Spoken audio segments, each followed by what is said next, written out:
बिस्मिल्लाहिर्रहमानिर्रहीम। अॼु असां 4 किंगडम सिस्टम पढ़ंदासीं, यानी 4 शहनशाहियत वारो निज़ाम। ही निज़ाम मुतारिफ़ कराईंदड़ हुयो हर्बर्ट एफ कोपलैंड साइंसदान, जंहिं हिकिड़ो चोथों किंगडम मुतारिफ़ कराइण जो नालो हिन रखियो मोनेरा। हिन किंगडम खे असां किंगडम प्रोकैरियोटा भी चवंदा आहियूं।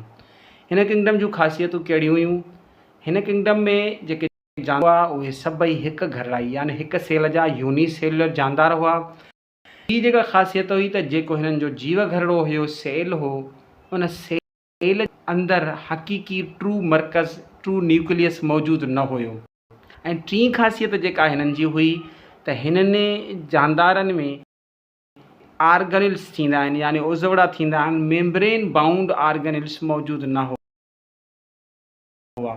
हुआ जंहिंमें मेम्ब्रेन हुजे। ठीकु आहे। इन जो मिसाल जेको आहे बैक्टीरिया ऐं साइनोबैक्टीरिया, यानी हिन किंगडम में बैक्टीरिया ऐं साइनोबैक्टीरिया रखिया विया जेके प्रोकैरियोटा जानदार आहिनि।